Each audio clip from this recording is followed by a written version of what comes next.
Good evening and welcome.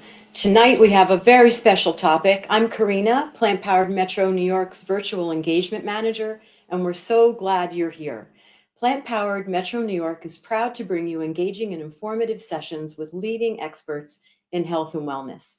As a New York-based nonprofit, we empower diverse communities through evidence-based nutrition education while uniting around one goal: better health for all. Tonight, we heard you. We're turning our attention to our most loyal companions, our beloved dogs who bring so much to our lives. If you've ever wondered if they could thrive and maybe even live longer on a nutritionally complete plant-based diet, then you are in the right place. I'd like to introduce Rich Hubbard, my co-host this evening. Rich is a plant-powered Metro New York member, transformational health podcaster, and author who has inspired so many through his journey from obesity to vibrant wellness and athleticism. Determined to improve his health without medications, he embraced a whole foods plant-based lifestyle and lost over 120 pounds in his first year.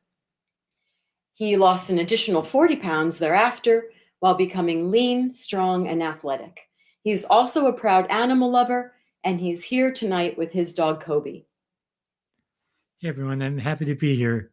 Here's what's in store for tonight. We're going to kick off with a presentation from our featured guest, Dr. Armaiti May, followed by a Q&A to address your top questions. Then get ready to meet three inspiring pets and their devoted humans. One of them is me, as they share stories of healing and transformation. Feel free to drop your questions in the comment section throughout the event, and we'll do our best to answer as many as we can. And we'll also have a plant-based dog food giveaway with special thanks to our donors V-Dog and Rich Hubbard, my co-host. That's right. We are excited to be giving away two 12-can cases of V-Dog. They're Happy Harvest soft dog food. Two lucky winners will be chosen tonight. If you register for this event through Plant Powered Metro New York before tonight's live stream started, you've already entered to win. Everyone else can enter by filling out the form. We are sharing the comments no later than 7:45 p.m. We'll choose two winners and announce them shortly after that. Please enter the drawing only once, though. Perfect, great. And a note as we begin, as always, before making any changes to your diet or your pets, please consult with an informed specialist, in this case, an informed veterinary specialist like Dr. Armaiti May, to ensure your pet's specific nutritional needs are met. So I'm thrilled to introduce our featured guest, Dr. Armaiti May. Dr. May is a practicing small animal integrative veterinarian in Chino Valley, Arizona, and vegan advocate. From a very young age, she loved animals and knew she wanted to devote her life to helping them. A 2005 graduate of the University of California Davis School of Veterinary Medicine, Dr. May worked at an emergency dog and cat hospital before training in veterinary acupuncture through the Chi Institute of Chinese Medicine.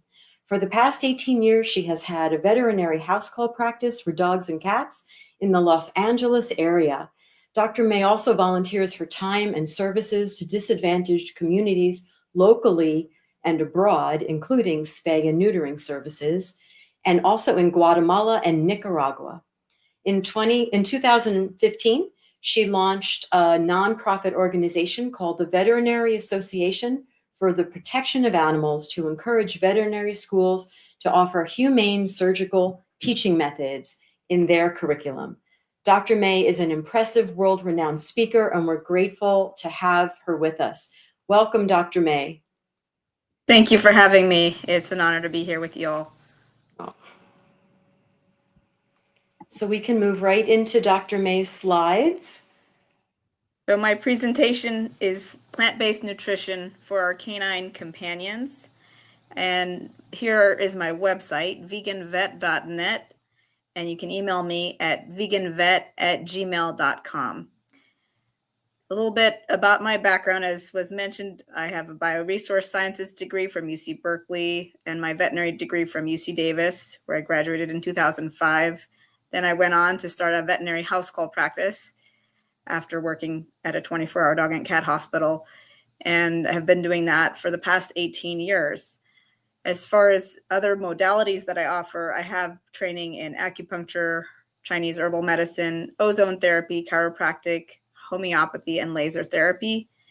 And in 2021, I obtained my Arizona veterinary license, and just this past January opened my own brick and mortar veterinary clinic in Chino Valley, Arizona. And there's a picture of the grand opening ceremony and ribbon cutting. So today we're going to be talking about why we feed our dogs plant-based, what are the benefits, what are things to look out for, and how we can do this practically. So there's a huge benefit in terms of world hunger reduction, sparing the lives of farmed animals, reducing deforestation, depletion of ocean resources, reducing water pollution, lessening the carbon footprint, preserving fresh water and land resources. Plus, it's also a lot healthier for the dogs when it's done appropriately with the right balance of nutrients, and can actually improve their health. Plus, your dogs will love it. A lot of people may realize that dogs are omnivores, but some people still think that they're carnivores. And that's understandable because they are related to wolves, but in actuality, they can consume both animals and plants. So therefore, they are considered omnivores biologically. They have the ability to digest carbohydrates much more so than their wolf ancestors. And their digestive system and enzymes that they have are highly sophisticated for starch digestion. Compared to wolves, dogs have extra copies of the gene for amylase and can produce 28 times more amylase than their wolf counterparts. 12 times more maltase glucoamylase, which is an enzyme that converts maltose into sugar due to mutations in the gene for this enzyme. So compared to carnivorous wolves, omnivorous dogs have evolved a better ability to metabolize carbohydrates and to subsist on a diet lower in protein. They also have better gene expression for the pancreatic enzyme amylase and the ability to convert maltose to glucose, as well as increased intestinal uptake of glucose. I myself have visited India and I've seen many vegetarian dogs thriving. And there's entire cities in India where only vegetarian food is allowed and you can't even find meat in the stores. And there are dogs thriving. Similarly, in Thailand, where a colleague of mine has spent time, there are vast numbers of vegetarian and vegan dogs who are thriving. One of the big benefits of a plant-based diet for dogs is avoidance of toxins. Specifically in meat-based foods, many of which are comprised of what's known as meat meal or byproducts that can include body parts, including brain and spinal cord tissue. This can pose a threat for bovine spongiform encephalopathy, also known as mad cow disease. There are also slaughterhouse wastes, 4D meat, known as dead, dying, diseased, and disabled animals that end up in the pet foods. These are very unhealthy. But beyond that, we also find there are vast quantities of contaminants in meat-based foods. These include heavy metals, arsenic, for instance, found in a lot of chicken, as well as mercury, vanadium, uranium, cadmium, and thallium. Persistent organic pollutants. Even if the meat is organic, these persist in this flesh tissue. There are many petrochemicals as well.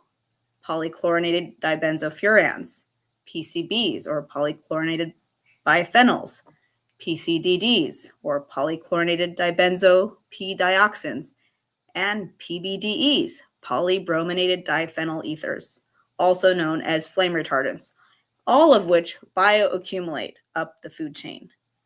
So when you're feeding your precious pooch, it's important to realize that that kibble could have a lot of toxic ingredients that are going to harm his or her health in the long run. Here's a schematic of bioaccumulation and biomagnification of these pollutants. Bioaccumulation is the increase in concentration of a pollutant in an organism. Biomagnification refers to an increase in concentration of a pollutant in a food chain. Here we can see the various levels of bioaccumulation of toxin, starting with small microorganisms and plankton to small fishes, larger fishes, and then up the food chain from there if people are consuming fish. Another schematic demonstrating biomagnification of mercury up the food chain. Mercury in particular is found in fish in such large quantities that it can be a neurotoxin. There were studies that showed toxins in the blood and urine samples of both dogs and cats. And astonishingly, there were 48 of 70 industrial chemicals tested that had contamination in these samples. 43 chemicals were at levels substantially higher than found in people, according to CDC and Environmental Working Group guidelines. These chemicals included plastics, food packaging chemicals, heavy metals, flame retardants, and stain-proofing chemicals. Dogs' blood and urine samples were found to be contaminated with 35 chemicals altogether, including 11 carcinogens, 31 chemicals toxic to the reproductive system, and 24 neurotoxins. 20% of the chemicals actually averaged at least 5 times higher than what's found in people. Here we can see how DDT has persisted in the environment despite the fact that it was banned in 1972 due to bioaccumulation and biomagnification. This pesticide has become increasingly concentrated the higher up in the food chain one goes because it is stored in the fatty tissue and it is not easily broken down or excreted. Another study of heavy metals present in the actual pet foods themselves, which looked at 31 dry and 27 wet food, and both dog and cat food brands were included, ranging from bargain products to high-end ones, showed that the average dry dog food had over 120 times the reference dosage limit of mercury established by the Environmental Protection Agency as a guideline for humans. There is no formal guideline in existence for dogs. The levels of other chemicals also greatly exceeded the reference dosage limit guidelines for vanadium, uranium, cadmium, and so forth. There are many health problems associated with these meat-based diets. Cancer now, which affects 1 in 2 dogs, and at younger ages than ever before. I've been in practice for over 20 years, and when I was first in practice, I didn't see nearly as much cancer as I see nowadays, and at younger ages than I used to see them. Liver diseases, kidney disease, allergic skin disease, a lot of beef, chicken, and dairy, which are allergens. The top allergens that dogs have are beef and chicken, actually, and obesity. 56 to 60% of dogs in the United States are overweight or obese. And since meat-based diets are more calorie dense and lower in fiber than plant-based diets, obesity is more common in meat-eating dogs. Obesity is also linked to arthritis, diabetes, and reduced lifespan. Gum disease is also associated with meat-based diets. There are now 11 published studies that show dogs eating a nutritionally complete plant-based diet can be healthy or even healthier than their meat-eating counterparts. In 2009, there was a study published in the British Journal of Nutrition, which showed that a carefully balanced meat-free diet maintained normal blood values in exercising sled dogs. In 2022, a survey of over 3,000 dogs on both meat-based and plant-based diets indicated an increase of 1.5 years in lifespan of dogs eating balanced plant-based diets. There were also fewer ocular or eye problems, as well as gastrointestinal and hepatic or liver disorders reported in dogs fed these plant-based diets.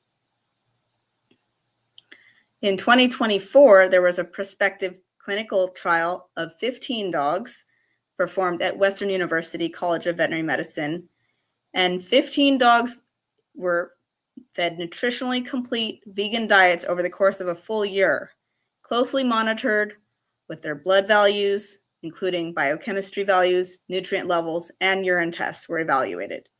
Overweight and obese dogs enrolled in the study achieved a healthier weight over the course of these 12 months. and the remaining study participants remained at a steady, healthy weight. In several cases, there were also previous deficiencies following a meat-based diet, which either improved or disappeared, including with L-carnitine and L-taurine, both important for cardiac health, as well as vitamin D and folate for red blood cells. Dr. Andrew Knight, a veterinarian in the United Kingdom, has performed a survey of vegan versus meat-eating dogs and compared also those consuming a raw meat diet and found some remarkable data of the fact that dogs eating plant-based had fewer vet visits, less need for medication, and actually had less need for interventions, fewer health disorders. If they did have a problem, they were able to recover more readily, and they had less overall unwell conditions. So in comparison, dogs eating a raw meat diet or a conventional meat diet had more veterinary visits, more medication use. Now, in terms of therapeutic diets, there was actually less of that in the raw meat diet group, interestingly. That can be attributed to the general suspicion of those that consume the raw meat diet, or the guardians of the dogs that eat those diets, of so-called prescription diets, because they are doing something completely different than what's standard in veterinary nutrition. I will say that there are prescription diets for veterinary use which are completely plant-based, because it's known amongst veterinary dermatologists and veterinary nutritionists that dogs can have allergies to meat-based protein. So these veterinary prescription diets can be helpful for these dogs, and they've known that for years. So it's not like we're deviating from the standard of care by feeding our animal companions a nutritionally complete plant-based diet.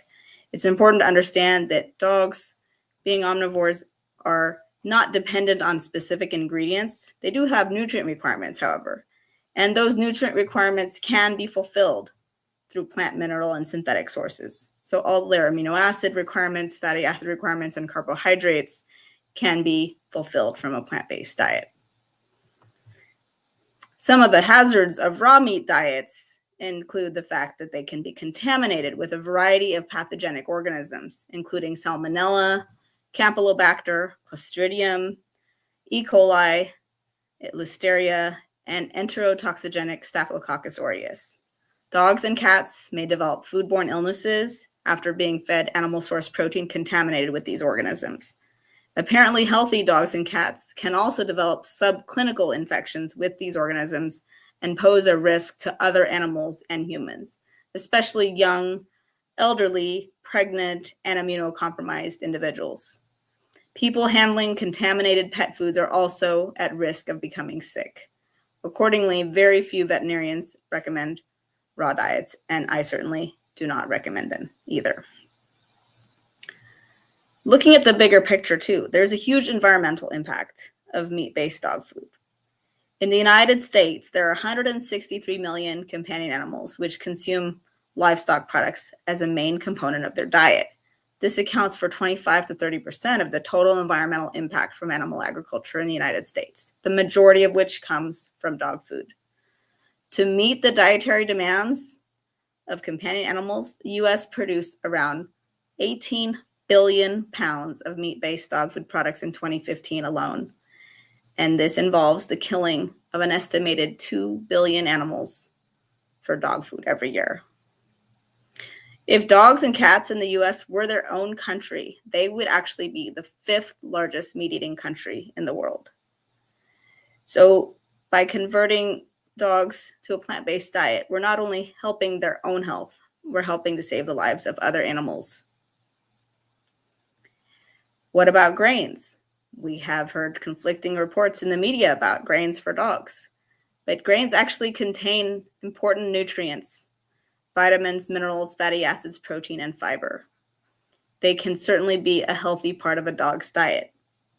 Most dogs and even cats are adept at digesting more than 90% of the nutrients from grains in the amounts found in most pet foods.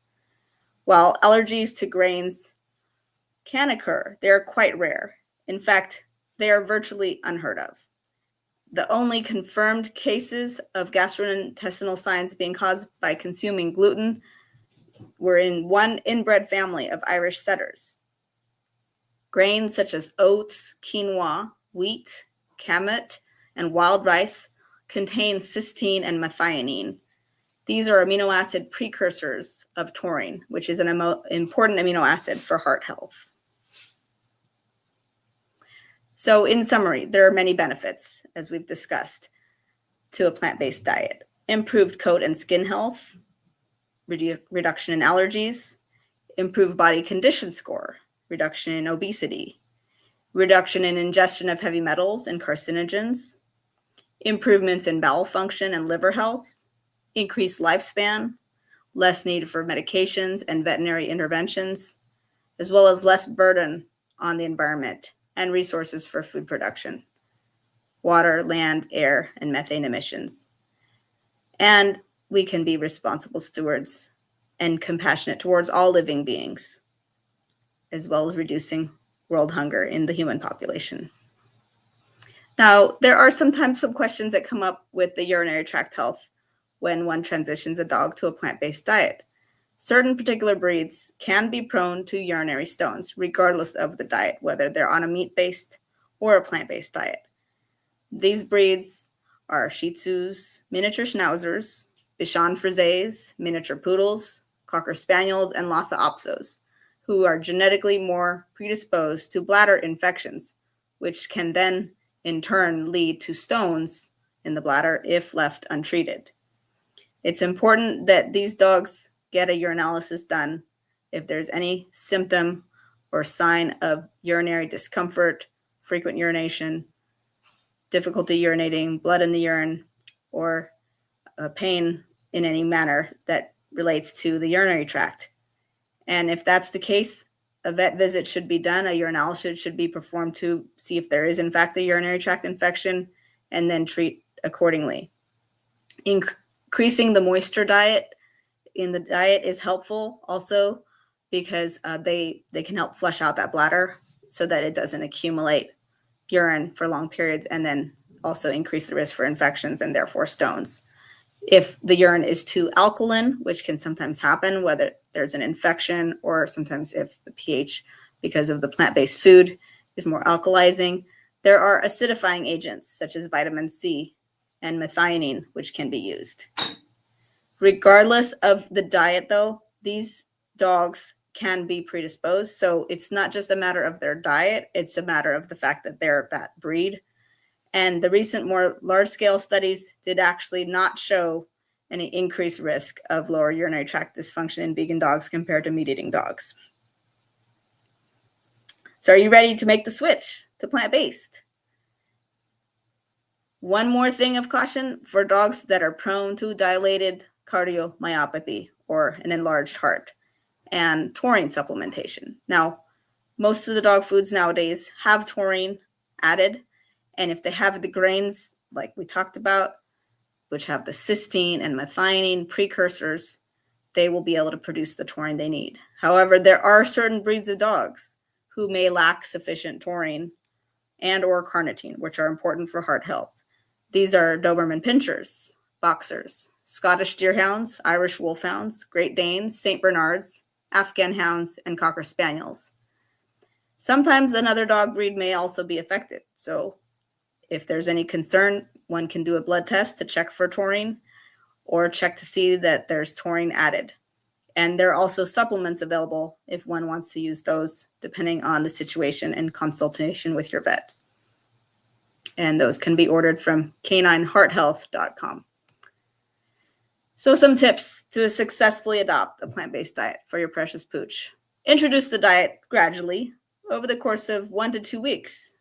If there's any concern about gastrointestinal upset, this gradual transition will minimize that, especially if your dog has a sensitive stomach.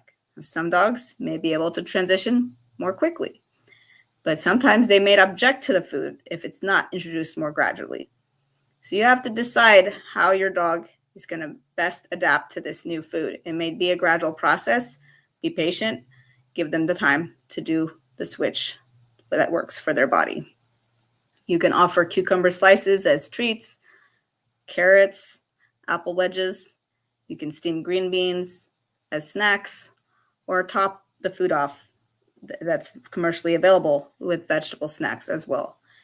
Variety is key when making homemade food to prevent nutritional deficiencies, and include an appropriate supplement available from CompassionCircle.com.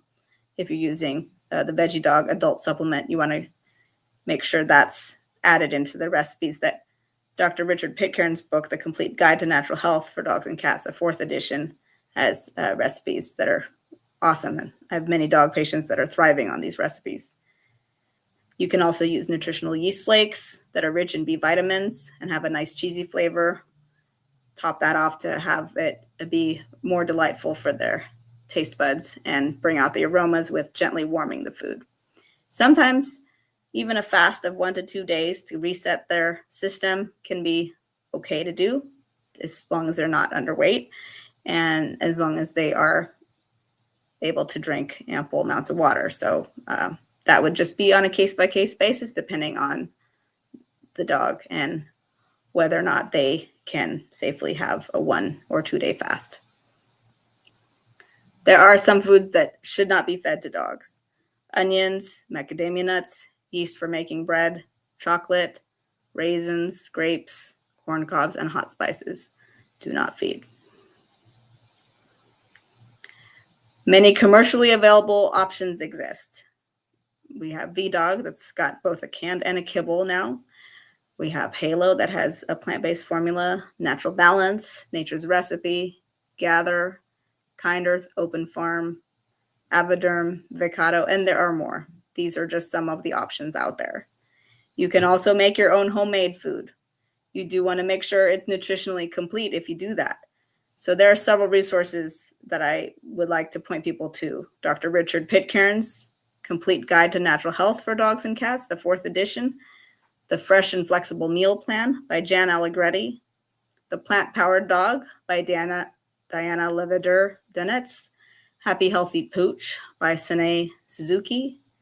And remember to get the Veggie Dog supplement from CompassionCircle.com. If you're interested in getting more information from some of the studies that I referenced, plant-based.dog has some information, as well as Dr. Andrew Knight's website, veggiepets.info, also available through sustainablepetfood.info. And finally, there is a vegan dog nutrition Facebook page that is a wealth of information and support. And as well, contacting me through my website, veganvet.net, if you are interested in scheduling a consultation or have any additional questions or concerns. And you can also reach me through email. My email address is veganvet@gmail.com. Thank you. Thank you. Thank you so much, Dr. May. That was really an incredible education, running us through all that science and also your practical tips and your knowledge about how to implement it. We do have some great questions coming in. Right before we launch in, I'd like to just put out a quick reminder. We will be giving away 2 12-can cases of V-Dog's Happy Harvest soft dog food cans. And 2 lucky winners tonight will be chosen toward the end of the evening.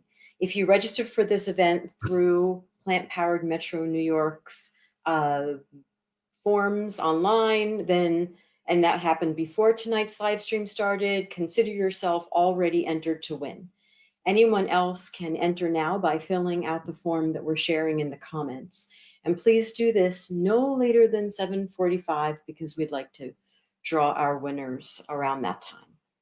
And we'll choose 2 winners at random and we'll let you know. So, and please enter the drawing only once. So I guess our most common question jumping up is regarding weight and obesity. And I know you mentioned it, but I think some people might like to have you underscore how a plant-based diet actually works to keep our pets, our dogs, trim throughout their lifespan? Absolutely. A plant-based diet, being intrinsically rich in healthy fiber present in the plants, naturally helps with satiety or fullness. So the dog can eat and feel full and satisfied without consuming excessive calories. It's very easy to eat too many calories eating a meat-based diet because it's just not filling enough. And dogs love to eat, so they want to stay full. And that's why I recommend the cucumber slices, especially for dogs that need to lose weight. It gives them the satisfaction they need. And you can put a thin sliver of peanut butter if that'll help them eat it, if they don't want to eat it plain. But of course, the nut butters are pretty calorie dense, so you want to use it very sparingly if you do that. Thank you. Yeah, we had a great almost 14-year-old golden doodle, and I think that he did that well because we did every night a topper of either frozen broccoli, either steamed, or he even enjoyed it frozen. He was a big dog. Or peas or carrots, as you mentioned, and green beans for sure. And he was able to leave his plate full, and that, feeling full, and that made a huge difference. And sometimes he just wasn't looking to snack at all. We have another question, kind of the opposite, from a network member. He says, I tried a vegan kibble for our cavapoo. And our dog was hungrier than usual and seemed to be begging for food more often. When we gave her more of the kibble, she gained weight. What would you suggest?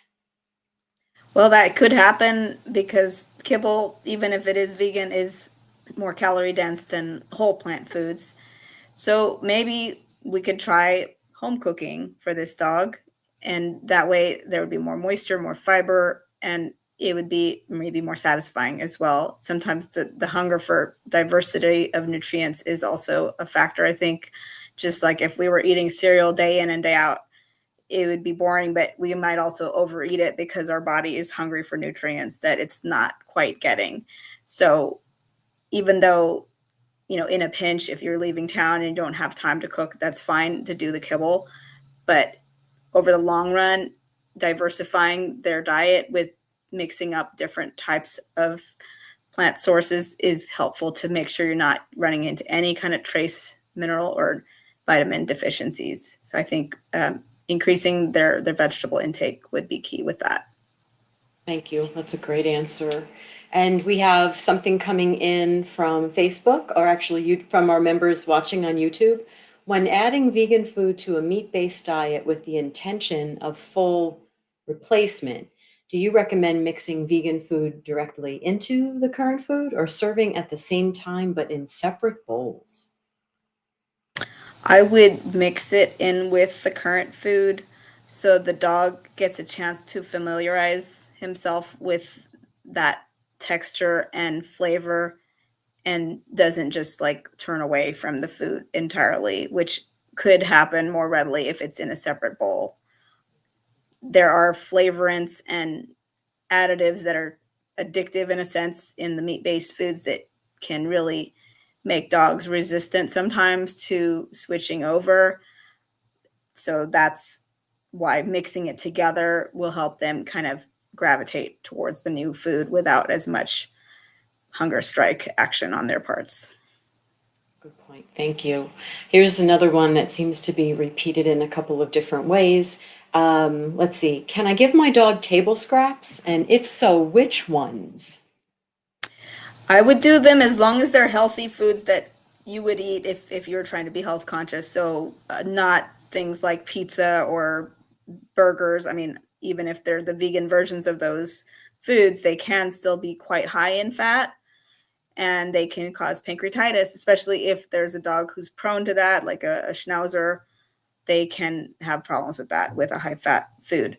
But if it's something like a piece of whole grain toast or brown rice or some steamed vegetables, something wholesome that doesn't have a lot of spices, you don't want to give them onions, but something that's easy to digest that's also not something they could choke on. So if you're giving nuts, for example, those could be a problem if they just wolf them down instead of chewing. So if you're going to give nuts, use a nut butter like almond butter or peanut butter, not just the nut on its own, in case it gets stuck or gets choked on. Okay, great. Thank you. What are your thoughts about vaccines in small dogs? Do you ever recommend titers? I do recommend titers for dogs of all sizes. I think that a lot of animals get too many vaccines, which can lead to autoimmune conditions. I have several patients right now, actually, who have autoimmune disorders that require lifelong medication, unfortunately. And this has been a consequence of vaccines they received previously. So if we can do titer testing, that will check the antibody level that the dog has to either parvo or distemper or even rabies. And there are efforts underway which need more support to actually legitimize titer testing in the eyes of the law with regard to rabies titering specifically. So if you're interested in learning more about that and maybe getting involved, there's a website, titersforpets.org, where you can learn more and see what you can do to help progress this forward to have our animals not get excessive vaccines, but still be adequately immunized. Great, thank you. Do you have any thoughts on flea and tick prevention? And I guess they're getting at, possibly more natural flea and tick prevention.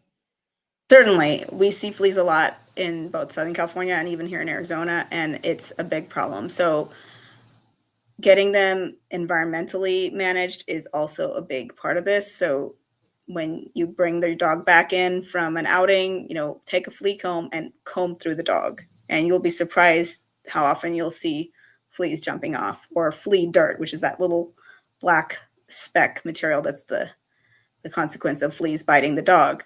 Now, there are natural items. Diatomaceous earth is one that's a white powder that can be gently, delicately applied onto the hair coat, because you don't want it to billow up into a dust cloud that can irritate the airways. Actually, it's safe if it's ingested, but you don't want them to breathe it in. So just be very delicate and gentle with rubbing it in, or gently placing little spoonfuls of it and then slowly rubbing it into the hair coat so it doesn't get into a dusty situation. But that can be good. That will kill the fleas and it won't hurt them.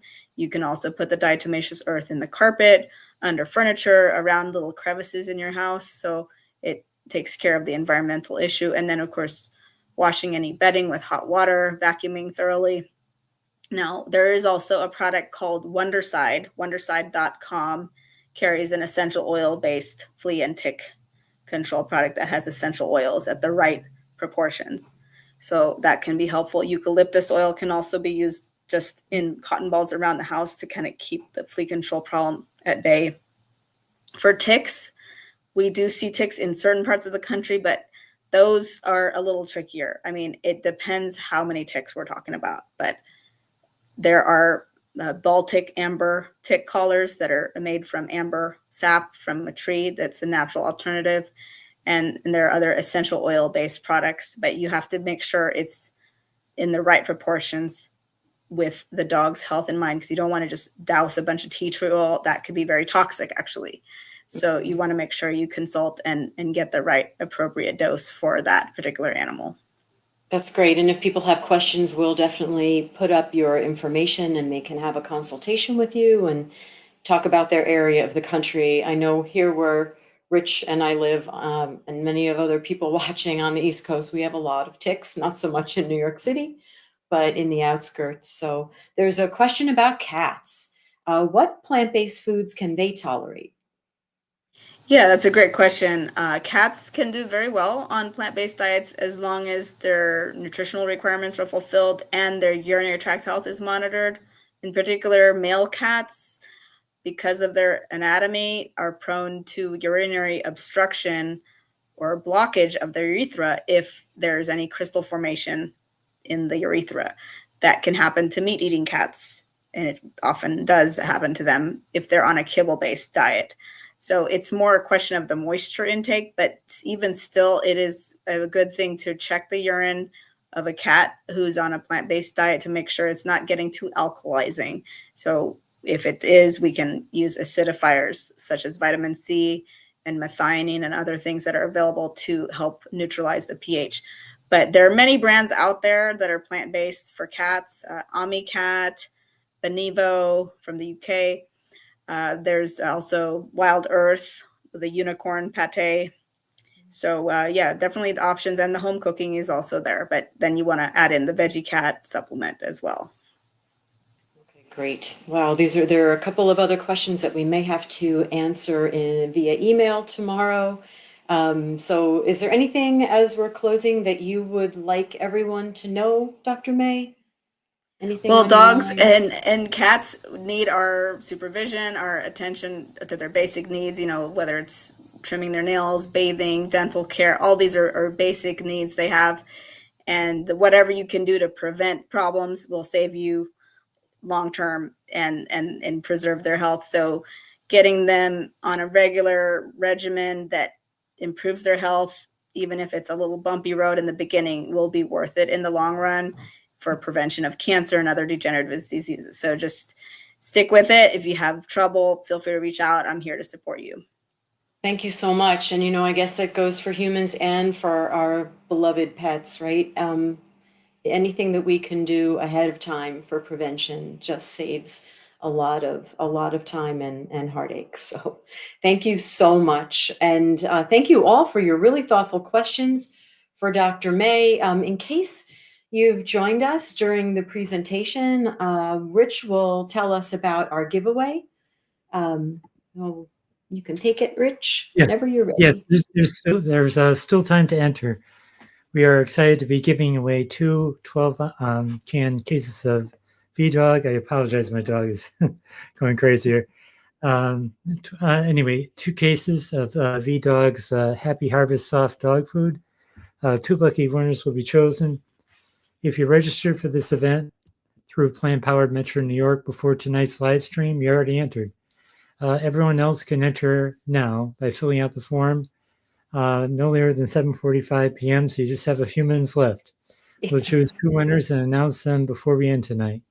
So please use the link that you see there, and good luck. Thank you, Rich. That's great. So I'm getting ready for us to shift from our expert insights to our real life inspiration. And there are no apologies allowed tonight. Working with dogs and cats and toddlers is never easy, and your pets have been so patient while we went through our presentation and Q&A. So let's meet 3 incredible pets and their devoted humans as they share stories of resilience and healing on a plant strong path. So Rich, you want to take it away with the beautiful Kobe? Yes, this is my dog Kobe. I adopted him, when was it? October of last year. He was 6 months when I got him. When I got him, they said he's very fussy and I'm going to have trouble finding food that he likes. And it was true, because I found a lot of meat-based foods, commercially based, that he didn't like. So I thought, I'm going to try V-Dog. My friend Robert Cheek, I knew he had a vegan dog, and he was thriving. He lived to be like 18 years. And I ordered a bag of the kibble. He loved it. He didn't refuse it. I had an easier time finding food that he liked now than when he was on a meat-based diet. He's thriving. He has tons of energy. I also get him the soft food that's being given away as a prize tonight. He loves that soft food. And interestingly, my cats, I'm not trying to have them be vegan, but now I might after hearing that they can't actually be. But they love the V-Dog. And I actually contacted V-Dog, and they said it's fine if the cat likes it. There's no harm in eating it. So, the cat always wants to taste, and unfortunately, Kobe has to give away the food sometimes. But anyway, he's a very loving dog. I would never want to harm him. And he's the one who really embraces food. If he refused it, I probably would have had to go back to some other kind of food, but he loves it. And his favorite snack is pumpkin seeds. I discovered that one day as I was eating them, and I handed him a small handful, and that's his treat now. He begs for pumpkin seeds, and I give him pumpkin seeds. And I'm thinking with a smaller dog, Rich, maybe you could even grind the pumpkin seeds up, right, and put them on That's a good top. idea. Yeah, Yeah, absolutely. in case you're worried about a smaller dog, not being able to chew them, or dogs if they have, if our rescue dogs have fewer teeth. Thank you so much, Rich. Oh, no problem. Let's move on to Ian. Ian Waller is a plant-powered Metro New York mentor and network member who embraced a whole foods plant-based lifestyle, and he is a proud dad of Olive. Yes, thank you, Karina. And thank you, Dr. May. That was an amazing presentation. It's great. Being a vegan myself, being whole food plant-based, it was a struggle to feed Olive meat. And soon after I went plant-based myself, I came across the work that was described in the Winchester University in the UK and Diana Lavager's work. And I realized that Olive could join me on this mission. And it was super easy because I was already batch cooking beans and lentils and grain. Oh, they're sizzled. Our new adoption has come to get in the picture as well. He's also gone plant-based.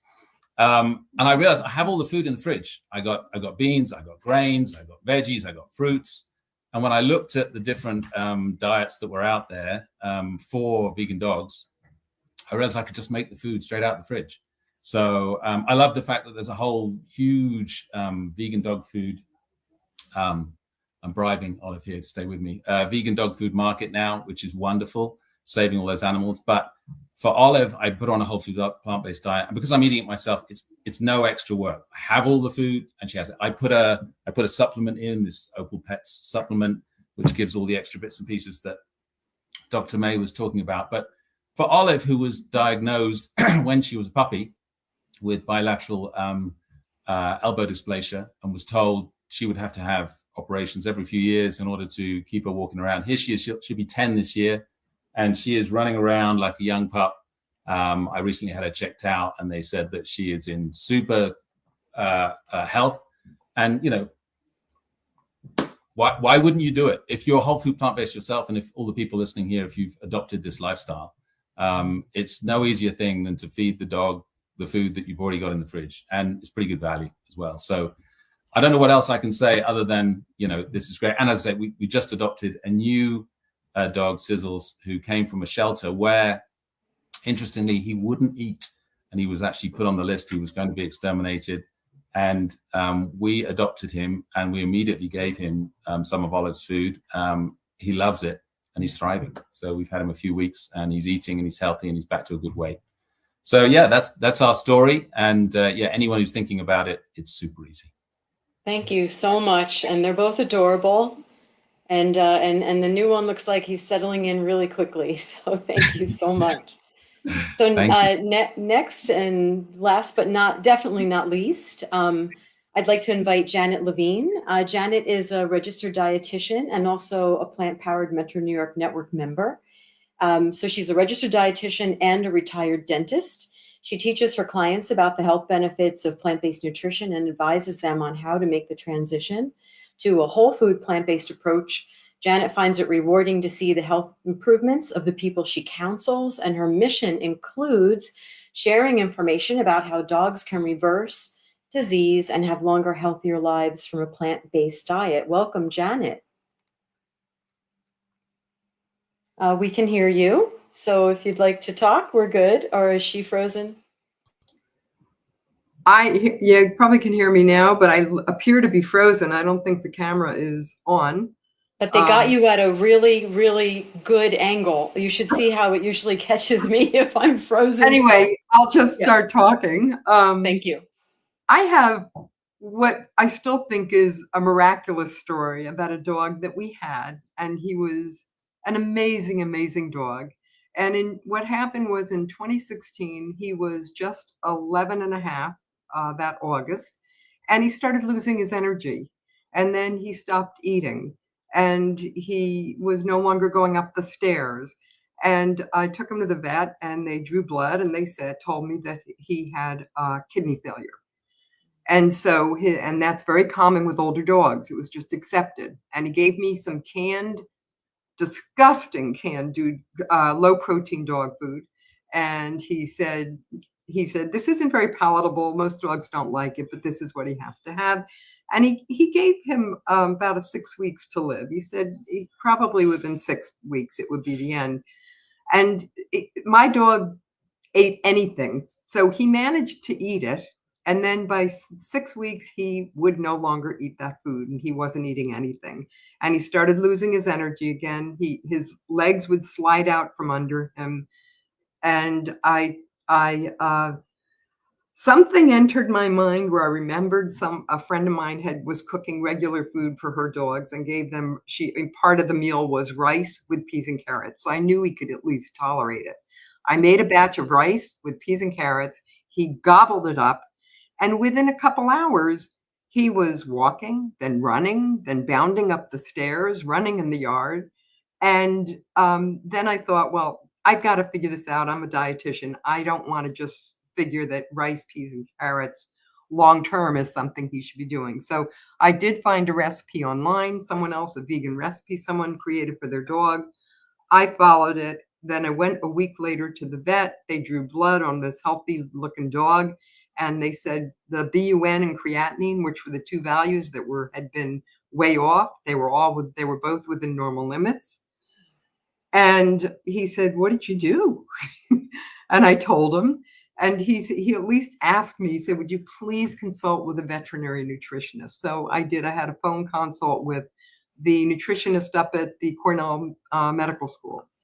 And he tweaked a few things in the recipe and then said, give him an egg. He should at least get an egg every day. And we held off for the first week. And then we thought, well, maybe we should. And we put an egg in his meal one day. And we found him a little while later hiding in a closet, curled up in a ball. And he was ready to die.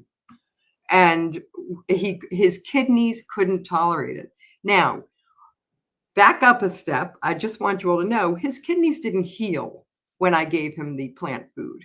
His kidneys were with kidney failure. They're just not functioning well. And humans' kidneys, as well as dogs, they can metabolize plant proteins much easier than they can metabolize animal products. That's why when somebody's in kidney failure, we put them on a low protein diet. So anyway, he functioned after that egg, I took the egg out and he was back to himself again. And for another 1.5 years, we had this happy, playful, healthy dog running around and until age 13.5. And then which was a nice age for him, I think. And he his kidneys were really failing at that point, and even the plant-based wasn't helping him. But we had just started eating plant-based we were a couple years into it when this happened. And it was, for every member of my family, it was just confirmation, even though he's not human, that eating this way can really, in certain situations with illnesses, can be, a miracle. It can really cure many diseases. And so anybody with kidney disease, I mean, now I know this is plant-based is definitely the answer. Now, since then, just as a side, my son has a dog, and who's 5 years old. And when he was a puppy, he had gastrointestinal issues and he had eczema. Both of those, we switched him to plant-based. Both of those cleared up with him. Janet, So- that's amazing. Yeah, that's really inspiring, the story of those two dogs. Thank you so much. You're welcome. So thank you, all of you. It was really powerful to hear how our dogs' diets really matter for their health, and also earlier with Dr. May for the environment. And another quick reminder, before making changes, please consult with an informed veterinary specialist like Dr. May to ensure your pet's specific needs are met, and we'll give you her contact information in just a few minutes. So I guess Rich and I will come on the screen now, and we'll thank everybody profusely. So again, thank you, Dr. May, for all the down-to-earth data and your helpful insights that are going to help us give our pets the healthy lives they need and deserve. We're grateful for you and your important work here and abroad. And I think Yeah, I know, Rich we is... Yep. Yeah, we learned a lot. You can learn more about Dr. May and book a consultation too with her. If you have any questions that we didn't cover, go to her website, veganvet.net. You'll see it on the screen as well. But she did a great presentation. Thank you. Yeah. Thank you to the co-founders of VDog, Darren Middlesworth and Annalise D'Ambrosio at v-dog.com, and to Rich Hubbard for generously donating our prizes tonight. So no matter where you are on your health journey, we have some great upcoming events for you. Next week, we'll be opening registration for our Fall 21-Day Jumpstart. For our human viewers, feel free to bring your dogs. And this will help you make an imprint on your health with food. We run our Jumpstarts approximately 3 times each year. The next one will begin in September. If you feel called to join a supportive, engaging community, to hear great speakers virtually, to see delicious home recipes, and to get the support you need to make lasting change, please consider registering for our free August 12th intro session for the Jumpstart at the link in the comments. If you'd like to start in another way by learning about the basics of plant-based health, you can join me at our next virtual program for newcomers by registering for our Get Started Embrace the Power of Plants Zoom hour, scheduled for August 19th, using the link for that in the comments. And all these are on our website. In case you want to point someone to that at another time, that'll be a great session to really get us going from a very, nuts and bolts level, all questions welcomed. So, and finally, if you are in the New York City area, please join us on August 14th for an in-person cooking demo near Union Square Park, followed by a nearby market tour. And that's in partnership with Apollo 360 Health. So there's a link for that also coming into the chat right now, or the comment section. You can definitely find all of these events on our website at plantpoweredmetrony.org/events. And let's see, Rich, did you want to tell them about our YouTube channel? Yeah, definitely. Visit. Well, he already covered the website, but learn more about the organization and special events. Go to plantpoweredmetronewyork.com. And check out the YouTube channel as well. But I think it's time to announce our 2 winners for our giveaway of the Yes. 2 12-can case of VDog's Happy Harvest Soft Food. Karina, do you have the names? I do. Our winners tonight are Carol Levy and Michelle Bernstein, and we will be in touch with you in the next day or 2 to get mailing information. So congratulations. Yeah, congratulations. Your dog will love it. That's so good to hear. Please consider making a donation to support Plant Powered Metro's mission. Every bit helps us reach more communities with important nutrition programs for all. And you can find the donation link on our website and also in the comments section. And I guess, thank you all so much. And I'm speaking for all of us here in the studio. We're wishing you all good health for you and all of your loved ones. And we really hope that we'll see you soon. Thank you so much for joining us tonight.